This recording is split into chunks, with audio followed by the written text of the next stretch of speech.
Today, it's my great pleasure to welcome Marcy Axelrod to the Eye of Power podcast. Marcy's book and her approach is Choose to Show Up. And she has a great amount of guidance as it relates to how we focus and how we can think about ourselves in terms of how we show up in the world.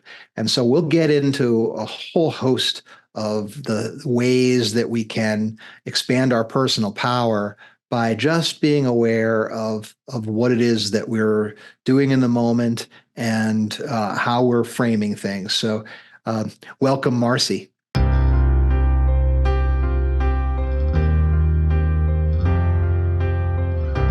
Welcome to the Eye of Power podcast. I'm your host, Tom Dardick. But this podcast is not about me. It's about you and your power. It's time to claim yours.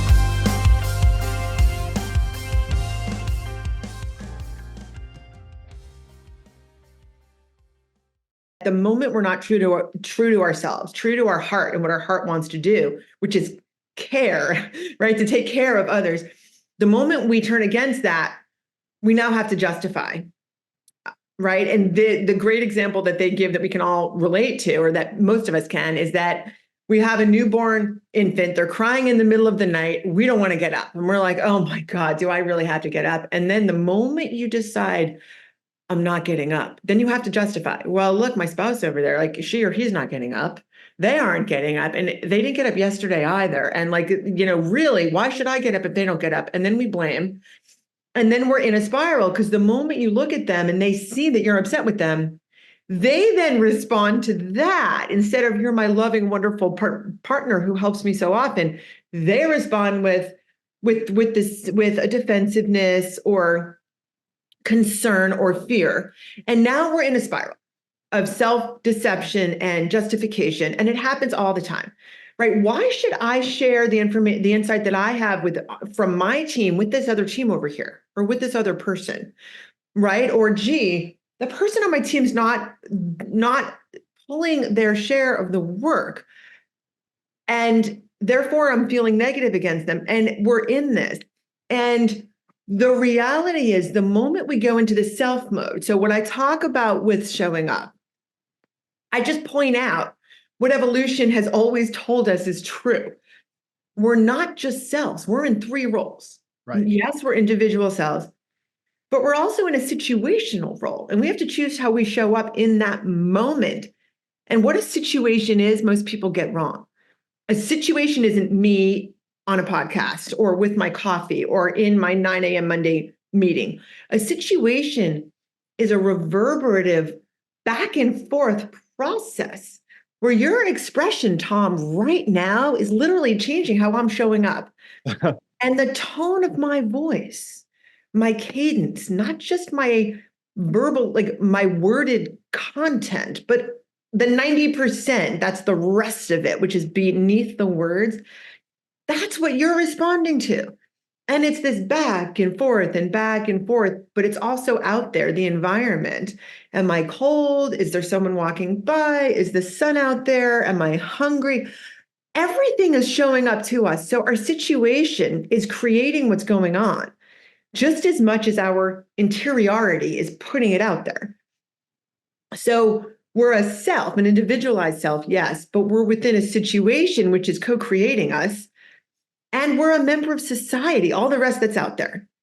The values, the norms, it tells me what to wear so that I feel good about myself. It tells me what my quote job should be so that I achieve. It tells me what car to drive. It tells me everything, how to stand, how to speak, what language to speak. It tells me everything, right? So we are in three roles. We are ourselves. We experience life through a situation, which is a very active, reverberative process.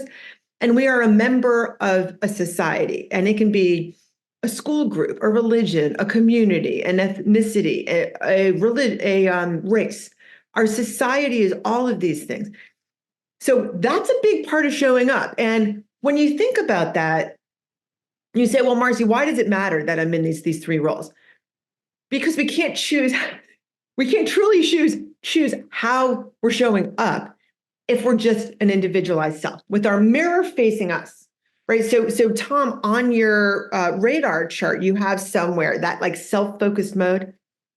A big part of showing up, once you know, oh my goodness, I have 2 more roles and I'm impacting the world, your mirror starts to turn. That's right. And it starts to turn outward.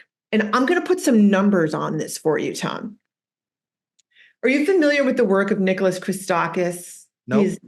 So Nicholas Christakis is the head of I want to say it's human behavior and neuroscience, something like that group up at Yale. He's been there many, many years. He was at Harvard before that.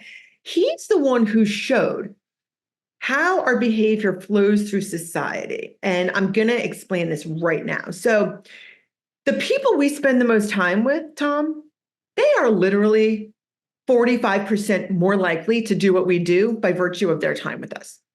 They just absorb it. The intensity of our listening, how we feel in their presence. What we do, are we eating? Are we walking around? How are we standing? Are we showing care? They absorb all that. So let's say it's your partner. What's your partner's name, if you have one? My wife's name's Kathleen. Kathleen. So Kathleen is 45% more likely to do what you do. And then Kathleen is on a Zoom, let's say, with someone named David. And David is someone who she works with often. David is literally— She has a brother named David, and so do I. So that's funny that you picked that name. Okay. So, well, let's say right now, so her brother David, he is 25% more likely to do what you do, Tom. But it doesn't stop there, because David has a daughter and she's on the varsity soccer team in high school, and she's a senior and she's waiting to hear back from colleges like many of our kids are. And she's stressed.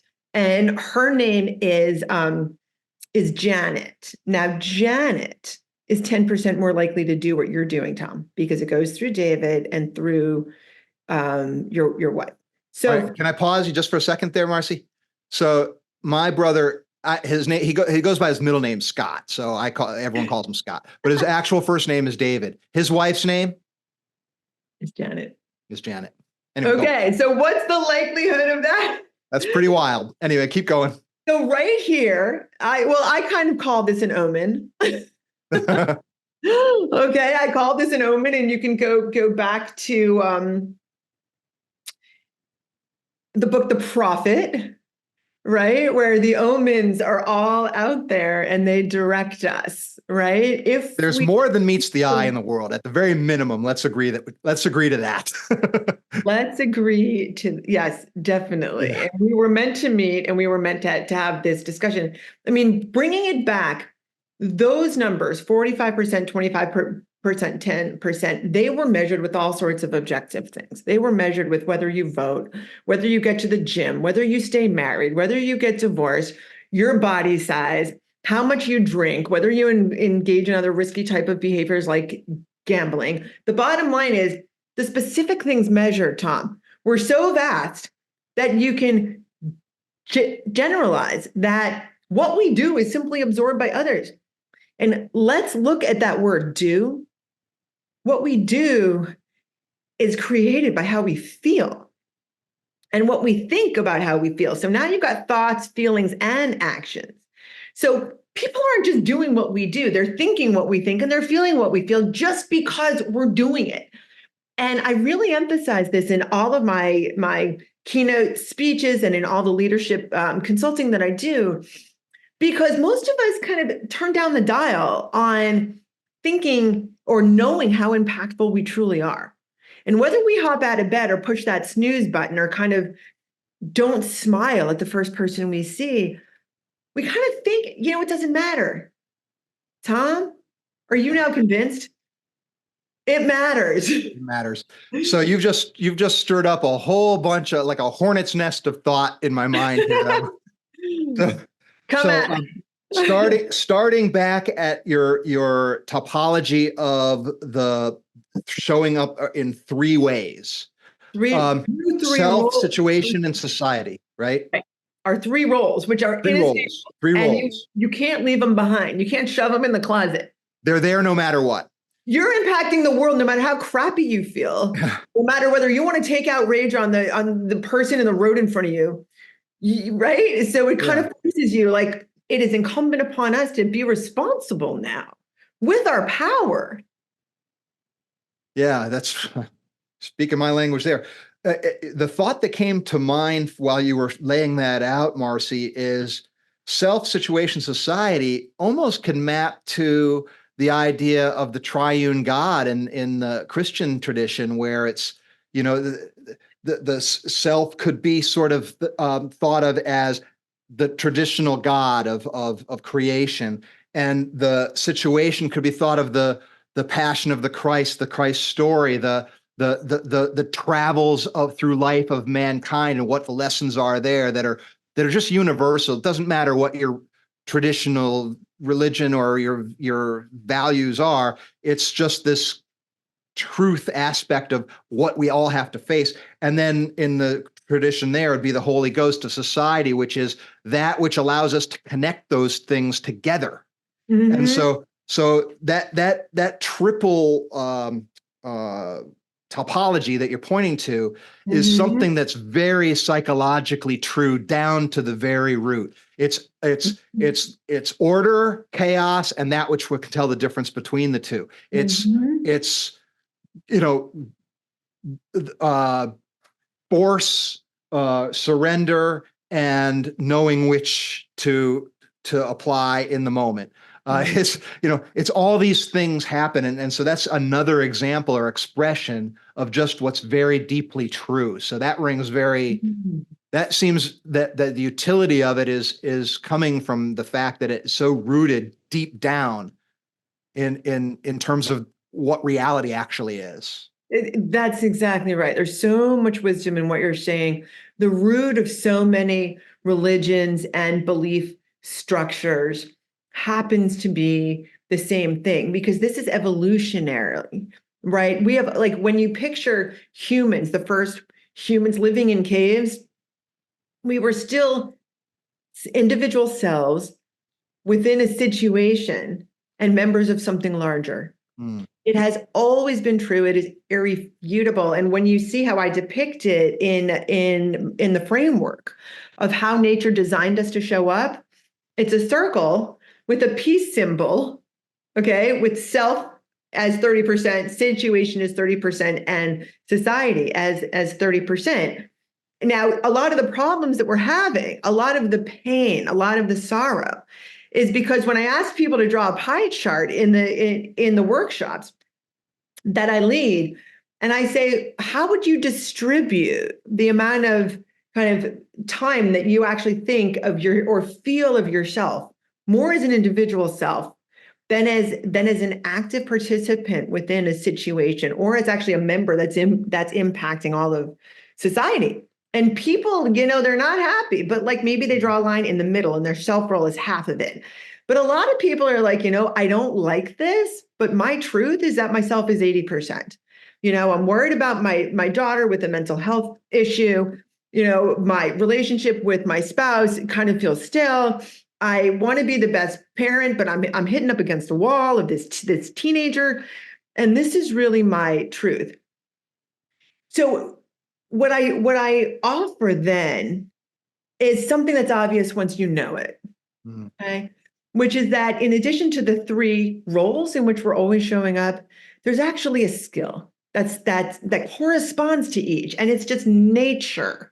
It's nature, right? I didn't create this model. It simply surfaced out of what is, and that is that in our self role, the skill is to be grounded. All right, to know who we are and why, so that we can reset ourselves. We can recognize what's a tendency that's coming up from the past that doesn't really belong right here. What am I interpreting in the right now that's kind of actually something from the past, or some fear-based thing, which is very much the core of your model, Tom. For our situational role, what does readiness look like? How do we ready ourselves to walk in for this person, for this moment, for this analysis I need to do for work, for this thing that I'm kind of procrastinating about.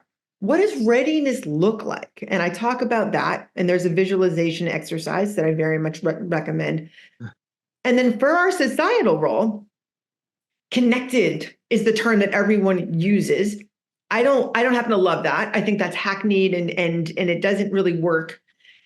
So the word that I offer is actually all-telligent. And it's a word that really says, let's care about each other, because the intelligence that we've been taught, it's not just inside of us, right? All the skills and knowledge that we need to succeed, it's not inside of us, but it's not an out intelligence either. It's not in, in all the books and other people and media. It's in all, because it's also in nature. It's in how we relate. So the skill for our societal role, I mean, you could just use the word care about each other, but I trademarked the word all intelligence because it encompasses kind of the symbiosis and the reciprocity that we're all responsible for. So self-grounded, situationally ready, societally all intelligent, right? Or just caring. That's the model. That's cool. Yeah, that's really cool. I like. I'm thinking about when you're talking about the all intelligent. I'm thinking it reminds me a little bit of some of the things that Carl Jung peered into, because as he delved deeper into what's psychologically true for people, he saw pretty quickly that it isn't just a single thing. It's right. Collective unconscious they talked about, or I mean, he talked about, the shadow and why some of we have struggled with some of these things you're pointing to, but he recognized what you're pointing to there, where we aren't this island of it's not just you as an individual. Right. We're really connected. I like to think of it as like, if you look at any island string, right? Mm-hmm. Well, they're clearly separated by water and they're their own individual thing. Like we're our own individual people. Right. But you drain the water away and the island's no longer island. Right now it's mountains, right? Now it's a mountain range, and we can call it the Himalaya mountains. We can call it the Alps. We can call it whatever mountain range, but it's now one thing. It's connected. Yep. Right. And so, that's right. And it always has been. I have to talk about that. You drain the water and there's no island. It's just land that goes up and down. Right. And that maybe that explains why earlier on when you're picking out an example to walk us through a thought experiment, and you pick out the name David and the name Janet, and they happen to have meanings in my life, right? Like when we just met. So that's exactly right. Stuff like that. So if people are wondering about why stuff like that is happening. And the other thing you pointed to earlier, I want to circle back to. I want to go there now because I don't want to lose the thread. Is when you're talking about Nicholas, what's the name again? Christakis. And he's Christakis? Christakis. Yeah. And I mention him in every talk, even though I also talk about a lot of other things. Anyway, what I was thinking about there was you're pointing to the word that came up to mind is the butterfly effect, where little things spread out super far. Right. And so what that means is there's two things that I think are really worth underscoring there. One thing is that thoughts have a lot of power. So there's viral thoughts that both empower and enslave. So we have to be very good stewards of those thoughts that rob us of our power. Because they're not really our thoughts. They're things that we're presented with in the world, right? They live past societies. They live past time. They're out there, and you either, if you accept, you go down in power. If you reject, you go up in power.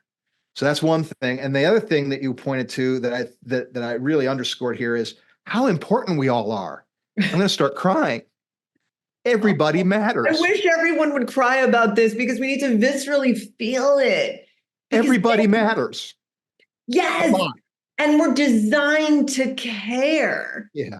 Yes. Dacher Keltner, who runs the Greater Good Science Center at the University of California, Berkeley, he wrote a book, Born to Be Good. And it's hundreds of pages about how our brain is structured and our body works, and how the world works, and every sentence is supporting, look, we're designed to care for each other. We are interlinked. We are much more MWE, like MWE. That's a word invented by Dr. Dan Siegel, who is the creator of interpersonal neurobiology. And he shows through our brain, we are truly we. We're not you and me. Well, Right? and even the illusion that we think we're an I is I mean, it's a total illusion, because you are trillions of cells that are not human DNA. We are just factually a collective of dynamics that we're really an energy pattern is what we really are. Tom, such wisdom, right? We are physics. And the flow of behavior that we spoke about through society, the moment you drop a pebble into a pond, you see it. And anyone listening who thinks that the concentric circles that they see in the water is just in the water, and that it's not our behavior through society, is now hopefully connecting. Our behavior is the water through society, or ours, right? And maybe our society is the water. Maybe that's the way to think about it. Humans flow, right? It's that energy that you just mentioned. There is a flow. It is not separate. Everything that we see in nature, with the leaves in the trees flowing in the breeze, that's exactly what happens with our behavior, which is the external manifestation of how we feel and what we are taking in from the outside. Okay, so we have an interior world. You can call it an interiority, or we can just call it the stuff we feel. And then there's the external world. But our behavior is the connectedness between the two. And the more we start to talk about, like, gee, what I'm feeling from you now, or what I'm sensing from you now, or is it right that, or do you mind sharing with me what I'm sensing from you? Or like, why did you choose this word? The more that we interact at the level of what's beneath the words, the more directly we are connecting. And that's when you start to be the parent who you want to be. And that's when you start to be the leader that you want to be. Because what we put out there is the 10%, what's inside of us that often we don't give voice to.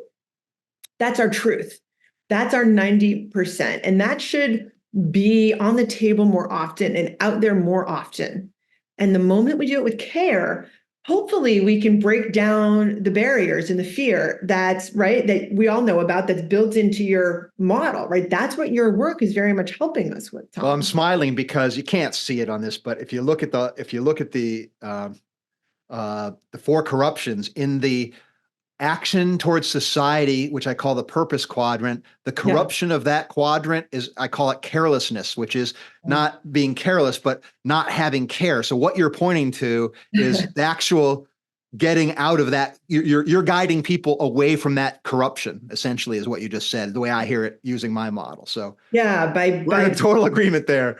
Yeah, I love this, because all of us are trying to help the world in the same way with different words and frameworks, and all of our frameworks are going to be what resonates for different people. Yeah. So what I'd love to do is just put a really simple model on all of this. It's so easy.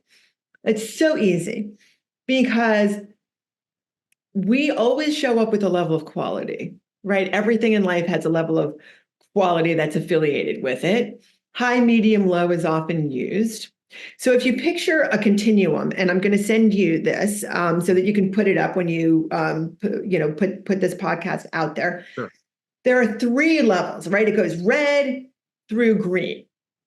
Red is barely there. Most people, you nod like, yep, I got it. You're burned out. You've had enough. You need a break. You're exhausted. Maybe you're ill or grieving. There are a lot of reasons that are very valid and real for us to just show up barely there.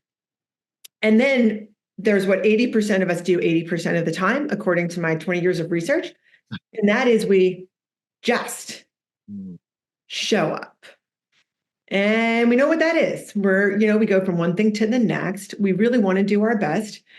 We're there with a level of presence, and sometimes it's deep and what we would hope.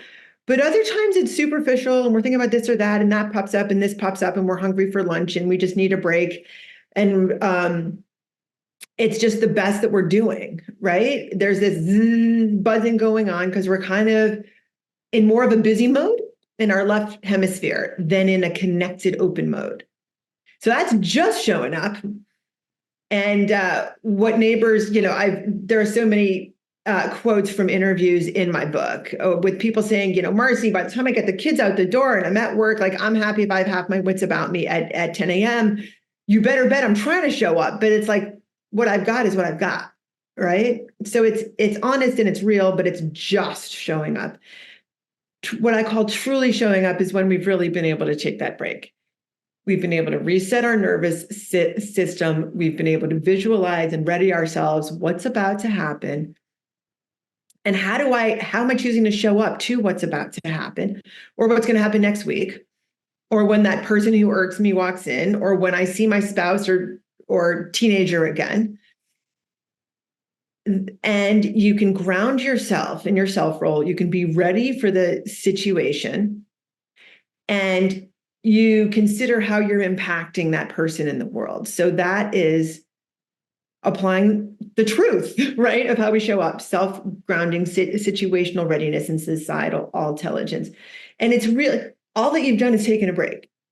But your nervous system has to be calm because you're engaging your right hemisphere, which is your open attention. This is the only way, Tom, that I can read the language of your body. I can see what your expression, like you're interested, you're leaning in.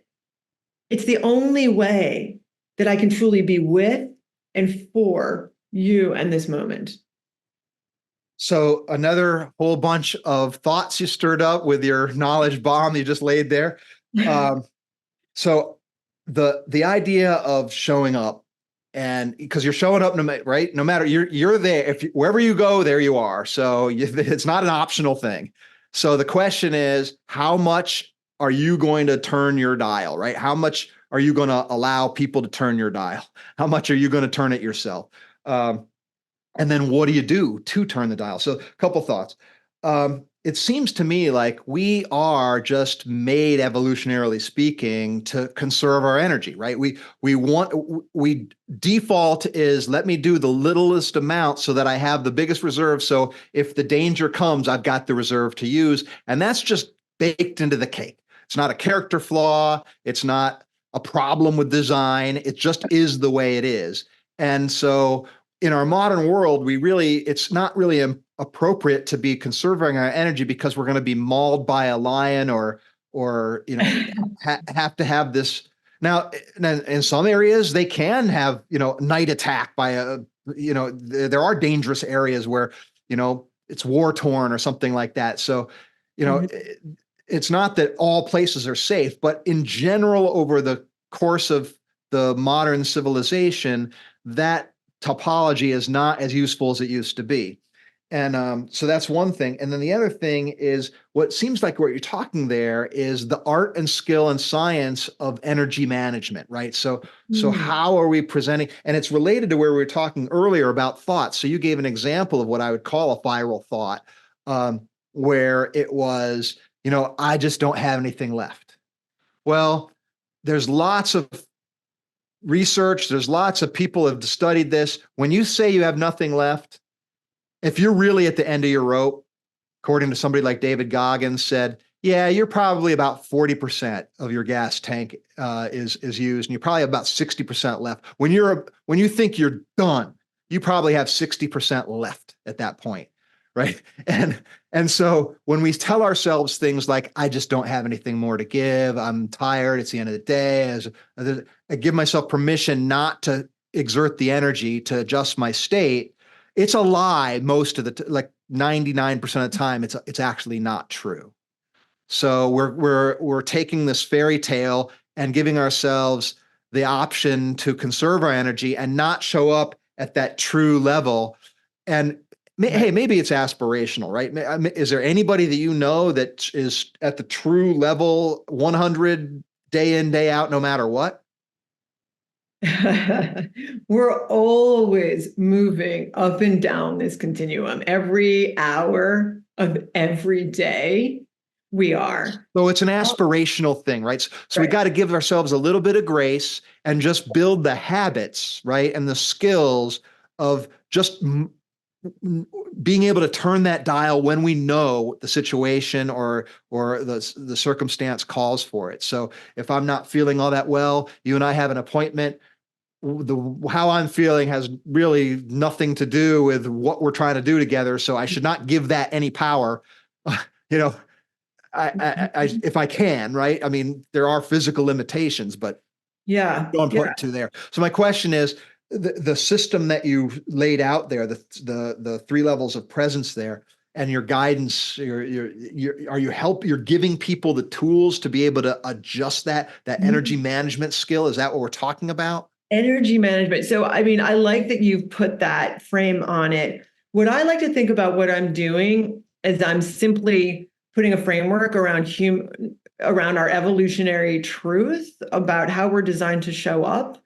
We're going to show up at some level of proficiency, some level of quality, whether we want to or not. Three levels, barely showing up, just showing up, or truly showing up. Simply give us a language so that when you're in a meeting and you're trying to assign roles to different people on your team, there can be a safety with asking them, okay, who can truly show up to this now?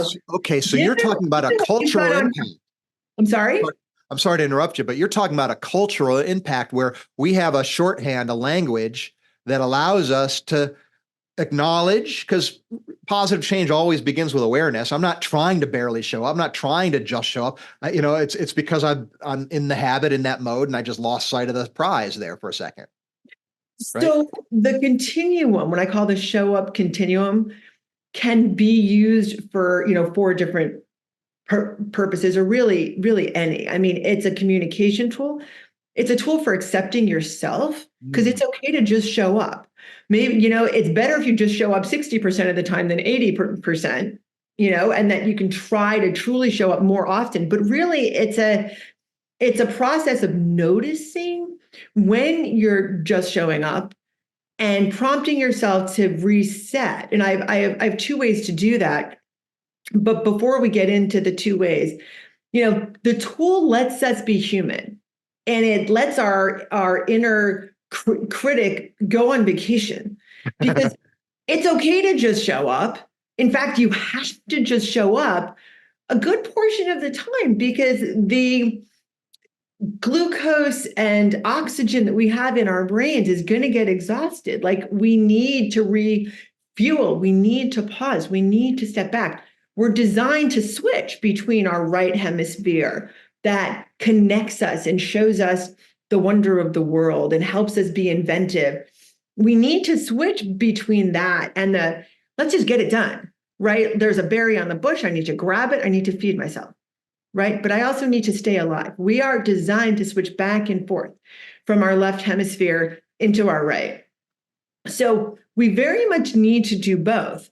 What I'm hoping the model of how we show up does is it puts it in our mind in a salient way in the forefront, so that we don't forget and just show up for 80% of our day, and that we can start to pause and reset to show up more optimally more often.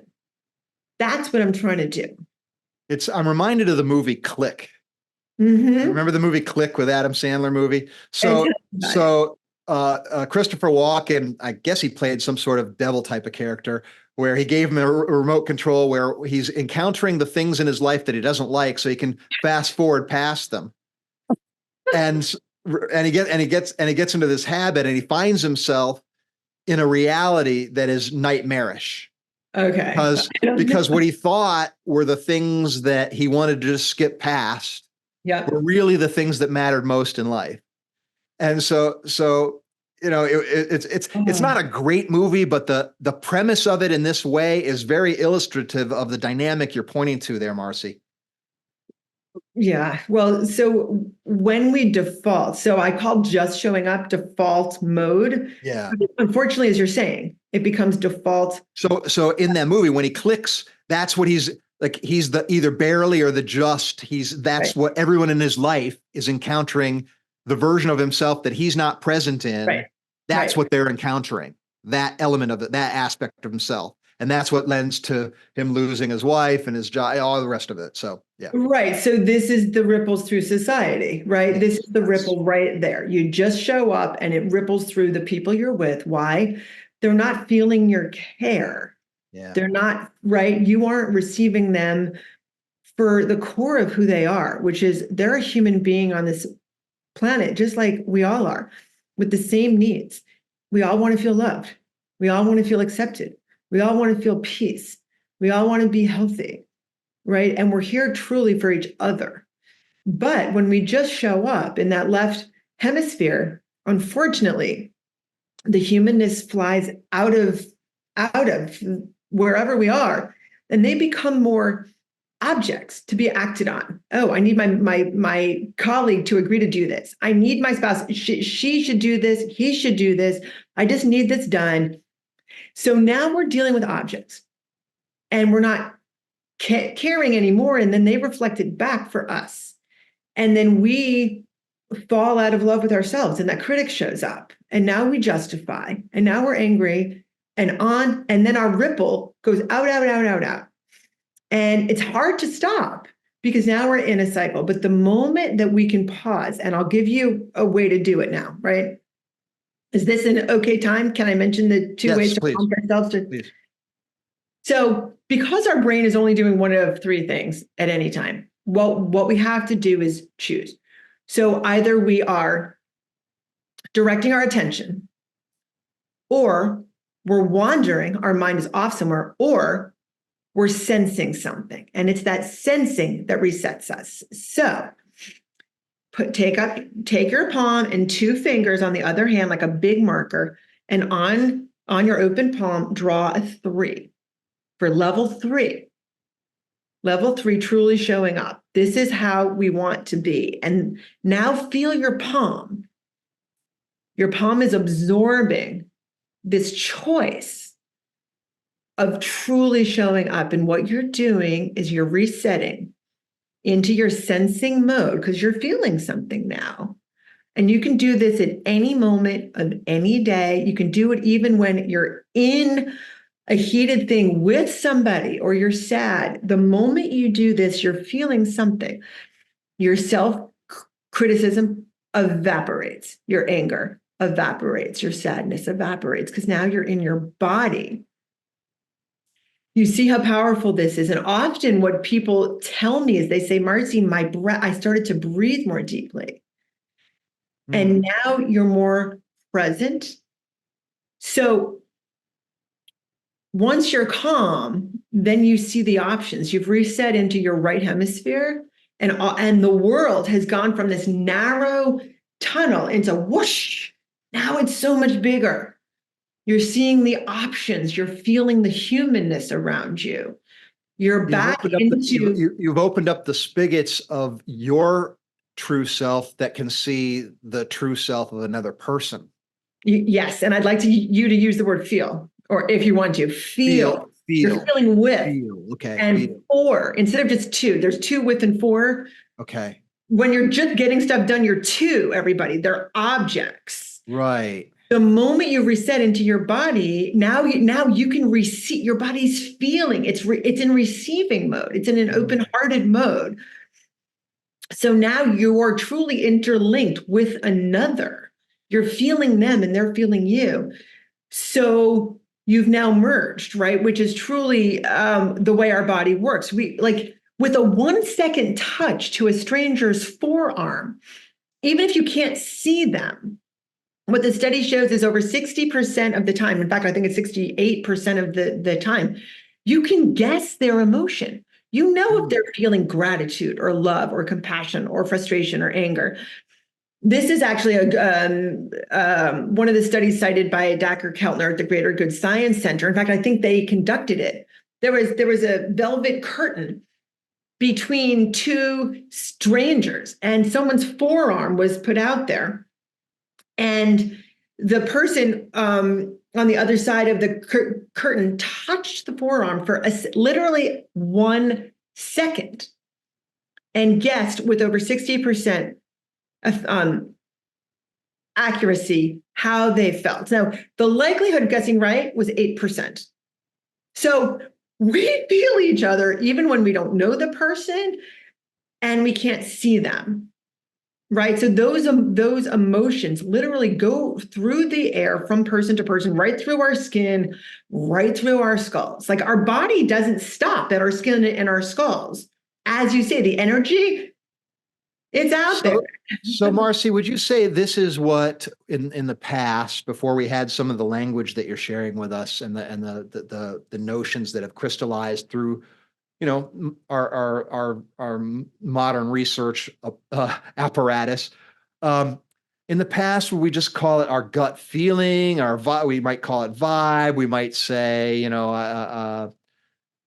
it's something that's always been there, but we just didn't have the language to really think about it and use it as a tool consciously? Oh, yes. Thank you, Tom, for that. Yes, this has always been there, which is why I call it the truth of showing up. All I'm doing is I'm creating a language and lexicon to explain what has always been the truth of human beings on this planet for all time. Right? We feel each other. We are designed to be with and for each other. Well, that seems like the center of the bullseye to me in terms of what it is that matters most. It's like, that's it. So neglect it at your peril, put your effort towards it and watch yourself bloom. Oh, I love that. If I could, though, I would very much like to point out how we ended up this way, because the language of business, the language of society, the language of our media is what has wired our brain against this. Look at our education system. I mean, we are pitted against each other, the job market. I mean, we are competitive. We compete against others. What truly led our species to survive. I mean, it's not that we're the biggest or the strongest, or even, what Wayne Gretzky said, right? I skate to where the puck is going to be. That's all great stuff. But the reality is we survived because we could coordinate our activity. Let's face it, a tiger against us, the tiger's going to win. The tiger against 5 of us working separately, the tiger's probably going to win, okay? The tiger against 5 of us working cooperatively, maybe with some kind of tool, has far less of a chance, and we're going to survive. We survived because we can work together cooperatively with each other. That is our power. Yeah. So, and that disappears the moment you compete and go against each other. But business has hierarchy, and I'm the boss and you report to me, or you're the boss and I report to you, and I have to make you happy. And our jobs are designed in these little boxes. I need you to do this and not that. And I need you to pass the buck over to there. You don't own the whole thing. You own this little piece. And by the way, what you're doing really has nothing to do with feeding your soul or helping you feel like you're creating the legacy you want on the planet. So our society today, with its, it's based in code, and we're living in the map, not the territory, right? We've abstracted everything. We've got our statistics and our charts, but that person walking across the street, that's a statistic about, deaths on the roads, that's a human being. And we're designed to think more about them as a person, not as a statistic. And this is part of why we're having the issues that we have now, with people working against each other and feeling separate and the mental health crisis. We're feeling separate and lonely, right? 50% of CEOs are lonely. 50% of teens feel depressed and anxious and are on some version of SSRI. I mean, on and on and on, right? The reason we have all of this is because society uses a language that separates us. And even business and leadership now that starts, every other article in the McKinsey Quarterly and Harvard Business Review is about compassion, and leading with care and being your authentic self and being safe. It's starting to catch up, but it's so much simpler. Just get to know people. How are your kids? Oh, it must be hard that they're struggling with it. Just be a human being. Just be human to human. And all of a sudden people will want to do what needs to be done. I love that. I mean, and I think that is the direction of the world. I actually do believe that that's where we're going. And I think that it's driven by technology. And things are not linear, right? Everything has the seeds of potential and things for growth, and it has traps and things that can poison and wither and cause problems. And so there's a maturation process. The model that I use a lot in conversations like this, Marcy, is from Ken Wilber. He calls it spiral dynamics. You familiar? Yes, tell me more.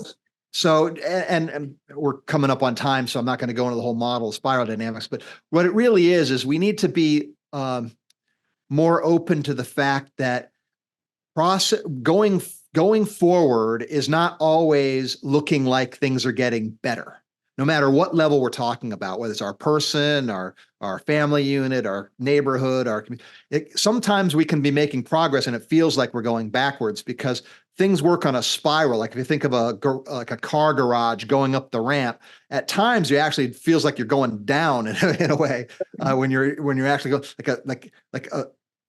the plane is tilted. Right. So you're going up, but then you're going down, but then you're going back up again, and it's like that. But then these levels emerge, right? You can get off at this car at the parking lot level. And each level, the spiral dynamic piece of it is that we have to solve the problems at one level to be able to stay at the next. Otherwise, those problems pull you back down. Absolutely. And so the kinds of things we've been talking about all along are the lifelines that pull us up and allow us to operate at the soul-filling, real growth, real authenticity, real love, real connectiveness, real creativity, real meaning, whatever the words, values you want to put on it. Right. Those things that move that direction. And the things that pull us down are the exact opposite things. It's the fears, it's the carelessness, it's the othering, it's the condemnation, it's the othering of things, it's the it's these kind of dynamics. So that's what we talk a lot about. I mean, that's basically the I Power model is dealing with all of that. So we've been talking about the same thing all along here, and I just love the fact that it can take these different forms, and the fact that you've got down to 3 things for people to remember. That's fantastic. So obviously, people who listen to us and like what we're talking about can buy your book, How We Choose to Show Up, I'd say. Well, yes. Well, so I'm not here to sell books. I'm here to help. But where can they get more so they want to keep going? So I'll send them the book. Go to my website, which is choosetoshow.com. Okay. And it says connect with Marcy and reach out. Marcy would like to read your book or see the book. And what I'd love to do is just put the images out there. So I'm going to send you those, what the continuum looks like, because once it's in your mind, what I'm told is, Marcy, it pops into my mind all the time. Beautiful. And it helps me show up the way that I want. I love it. I will send you that. And just a teaser, we briefly spoke about what a situation is, which is this very live co-creating thing. I'd like people to understand what a self truly is and what society truly is, because those also are not what people think necessarily. And the moment you read it, you think, oh my God, it makes so much sense. I love it. Well, thank you, Marcy. I've enjoyed our conversation immensely. I feel like I have a new kindred spirit. My tribe just increased by one or more, and Yes. that's one of my favorite feelings in the world is to connect with fellow travelers like this. So, thank you so much. Tom, thank you so much. I look forward to continuing and getting to know you more offline or whenever you'd like. That's great. Well, it's my great pleasure to have discussed all of these things with Marcy, and we spent so much time talking, and I think we're going to talk some more in the future because I think what we're doing has so much synergy. And she was perhaps a little bit modest or humble about some of her accomplishments. She's been very, very accomplished in the world and is going through some tough times now, not necessarily with the work area, but with the family area. And for her to marshal herself and show up the way she did here for us today, she has my admiration, and I'm really glad to have found a new friend in Marcy. So thank you so much, Marcy. Appreciate it.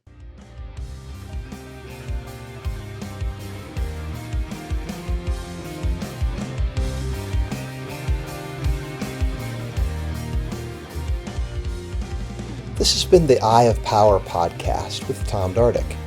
I'd like to thank you for listening. I'd also like to thank my brother, Scott Dardick, for the music and his music production. If you'd like to reach me, simply email Tom at dardickcommunications.com.